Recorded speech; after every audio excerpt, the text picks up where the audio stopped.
Welcome to today's episode of Money Talk with Skylar Fleming. Today we're going to be talking about choices. Can you have too many choices? Is that even possible? What happens if you have a few choices, but you make a misinformed one? How can that impact you? Let's talk about these things and especially how they relate to your finances. This episode was inspired by my wife and I making a trip to JoAnns to choose some fabrics because she wanted to make new pillowcases. While we stood there, struck dumb because of all the choices we had a discussion about how choices and how sometimes there's too many and how that can be a bad thing. So I want to cover that in a little bit more detail today, but also I have a story to share about a decision that came from a recent used car purchase my wife and I made. There's a lot of great info and stories in today's episode. So what are the money talking points that you can talk about after today's episode? Well, 1, how do I reduce my choices? 2, how can I make an informed choice? 3, what can I do to stick behind the choice I make? But let's get right into today's episode.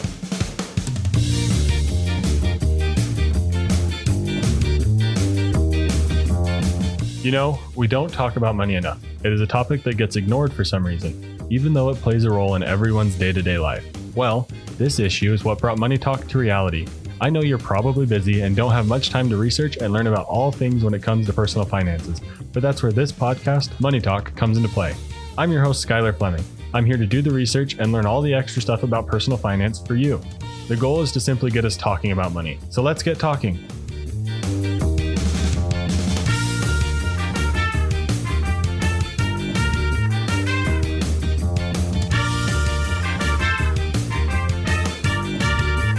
So let's dive right into defining today's episode. And we're going to be talking about choices. And this is clearly when there's a decision to be made. It's a pretty obvious definition. But it can be a decision between two things or a decision between many things. Often decisions have multiple layers, and let's look at it in terms of investing. It's whether you invest or not to invest, but then the decision becomes whether to invest in stocks, bonds, or index funds, then which stocks, then which bonds, then which index funds. There's a whole lot of layers to a decision. But let's also talk about what happens when there's too many. So first you're thinking investing, then you're thinking which stocks, then you're thinking which stocks specifically. Should I be doing this for my stocks or not? But let's talk about what happens when you might have too many decisions.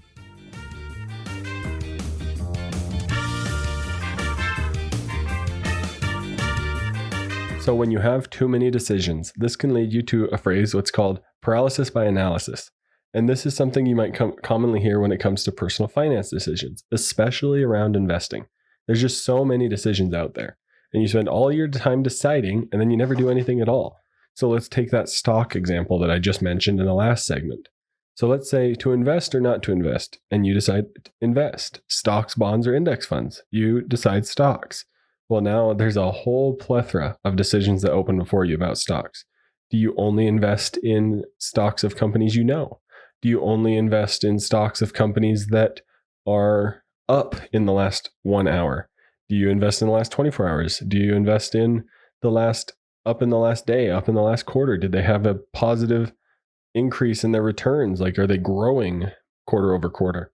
Are they looking to increase their environmental output and have a better impact on the earth? Are they looking to do things towards that front? Are they doing things on like a society front towards helping like culture and diversity and things like that? There's a whole lot of things that you might care about when it comes to deciding that can play a role in what stock you want to choose. And I'm hoping to throw a lot of options out there, hopefully to confuse you a little bit, mostly because I want to show the example of how quickly it can add up to where you're paralyzed by all these things you want to analyze, whether it's, like I said, whether it's how they are impacting culture and society, impacting the earth and environmental factors, whether it's the company's actually growing, whether the company's not growing, but it's poised for some big growth in the future. So you're taking a pretty big bet. Is the company smaller than a certain size? Do they have to be in the S&P 500? Do they need to be one of the top 1,000 companies in the country? There's a whole lot of things that you probably want to look at. And that's where paralysis by analysis can happen, where you're spending all of your time deciding between all these nitpicky little factors, and then you never end up doing it all, anything at all. So the next segment that we're going to talk about is how do all of these choices impact you? Well, let's get right into that.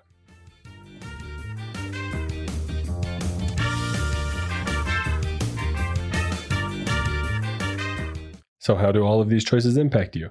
Well, is there a such thing as too many choices? Yes, there is. Just like I was saying in the last segment with all those stock choices you could make, there is such thing as too many choices. So let's also talk about an example outside of just investing. I have a story from, like I said in the introduction, where I went to JoAnns with my wife to pick out some fabrics. And if you've never gone to JoAnns to pick out fabrics, consider yourself lucky.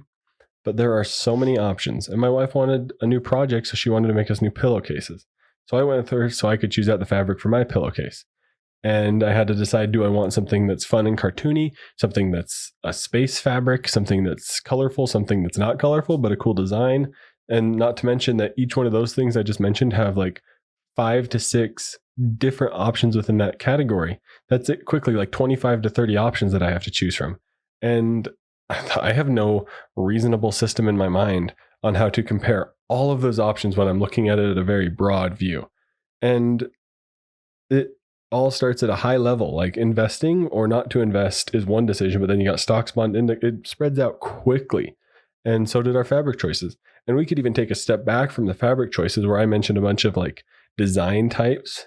You could even go to the fabric type. Like, do you want like a silk, a polyester, a cotton blend of some sort?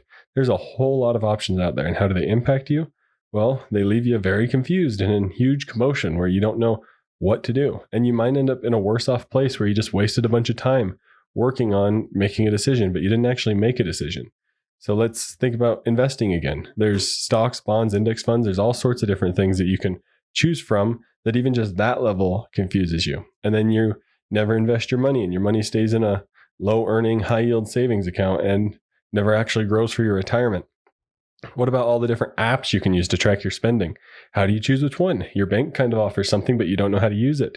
How do you choose which app to use to place all your passwords in? All those sort of things. How do you prioritize which savings or debt payoff method you want to use? And I hope this is helping you imagine how there's so many choices out there and how we need to strip that all back so that we don't leave ourselves very confused and ultimately in a worse off place. But how do you actually make a choice when there's so many options being thrown at you? Let's talk about that next.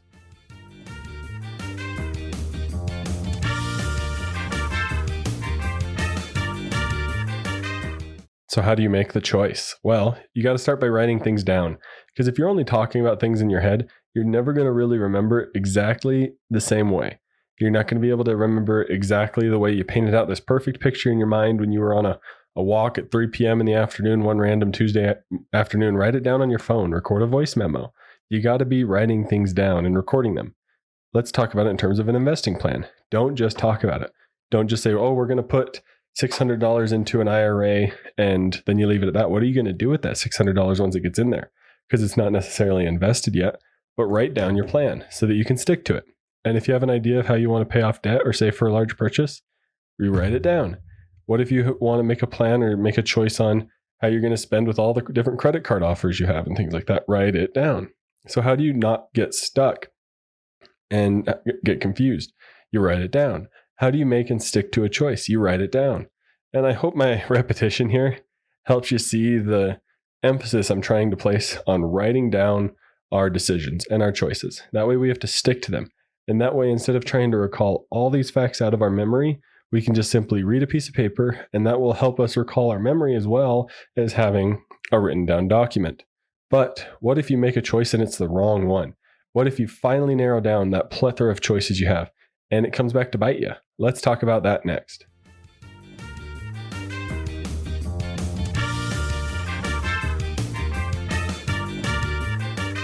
So what if you do actually develop a system to pick out which specific stock you want or which fabric you want at the fabric store or whatever you're trying to make a decision on? What if you make that choice and it's the wrong one? Well, the first thing I'd have to recommend is don't be hard on yourself, especially if it's a financial mistake. It'll be okay. And along with any other choices, your life isn't over. And unless it is, then good luck and you probably don't need to be listening to this podcast. But the odds are highly likely that you're going to be just fine. And the choice isn't going to ruin your life forever and especially not going to ruin your finances forever. Just figure out where you're at, forget what happened in the past, and evaluate where you want to be. Don't look at it as solely through the lens of a bad decision. Look at it as some sort of an opportunity or some sort of course correction. If it cost you a lot of money, then you may just want to forget about it and move on. Then you don't have to worry about it so much. Don't try to fix it or don't try to make all that money back. Obviously, if there's a route for you to fix a bad decision, then you may want to head that route. But if it's something that you're just kind of stuck with, then you probably are going to just have to move on. Consider it as the cost of a college lesson on whatever the mistake was. But what if the choice isn't a clear-cut issue and you're still on the fence, like buyer's remorse? Well, I think it's good to lead towards the side of just sticking with it. Perhaps you want to cut off your ability to change the decision. Don't allow yourself to return the item. Throw away whatever history or remnants you have of a receipt or however you would need to return it. That way, once the choice is made, you have an easier time living with the decision. Don't give yourself the opportunity to change it. So that is going to lead us to the story I have to tell about a purchasing decision my wife and I made and how it's been eating me up because of the choices that we have with it. Let's talk about that next.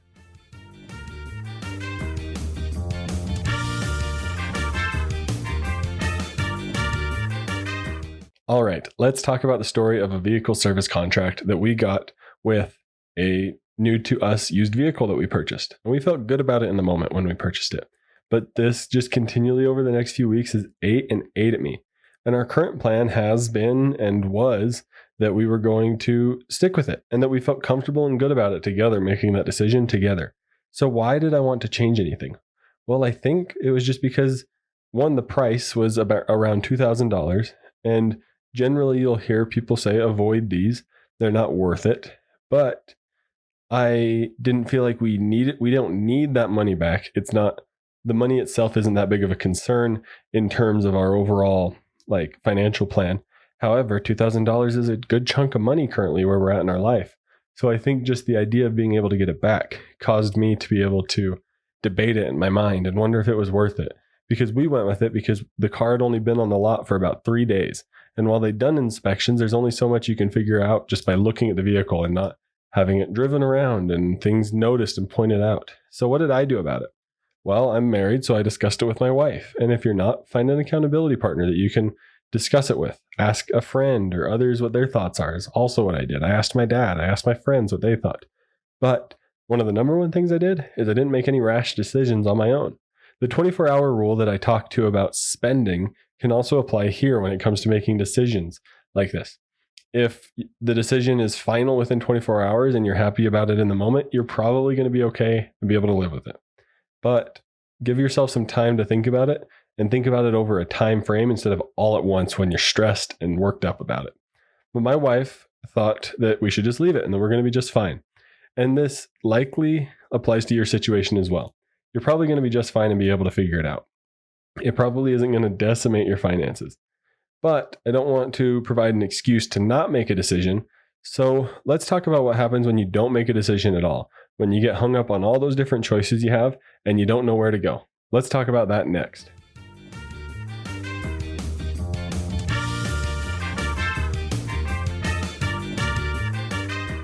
So what if you're stuck and you never make a decision? Then you're probably going to end up in a worse place. You're going to be stressed about all the options you had, and you're not going to be any better off because you're in the same place you were before. So now you're just stressed and in the same place. So sometimes you need to light a fire under yourself to make the changes you want to see in your financial life. And that's what Dave Ramsey is known for on YouTube. He's known for being a bit crazy, super energized about getting people out of debt. And sometimes maybe his financial advice isn't really the best thing for that person, but that's his thing. He's really good at it. He's going to light a fire under you and make you want to get out of debt. And that intensity can sometimes be the thing we need to cut that paralysis we have and get us moving in the right direction. But let's wrap up today's episode next. So my conclusion is that ultimately the final point is that if you do come to some sort of a crossroad, you're going to be okay, whether it's budgeting, investing, paying off debt, or saving your money. If there's a choice to be made though, you should make one. Evaluate your options and then make a choice and stick to it. Don't try to go back and forth or else you'll end up paralyzed and stressed and in the same place or a worse off place. But that wraps up today's episode of Money Talk with Skylar Fleming. I wanted to make a quick plug for my financial coaching. If you're in a pickle with your finances, please reach out. I can help you get started. I have lots of tools and resources to help you figure out how to conquer the enemy in your personal finance journey. You can become the hero and overcome your financial struggles and enemies. Is debt holding you back? Is a savings problem holding you back? Then I can help. Email me at moneytalk@skylarfleming.com. But thank you so much for listening to today's episode of Money Talk with Skylar Fleming. I'm your host, Skylar Fleming. Have a great week. Thank you for listening to Money Talk. The Money Talk show is provided for informational and entertainment purposes and should not be used for personal or specific financial advice. Every situation is unique and different. Please make sure to do your own research for your personal financial situation.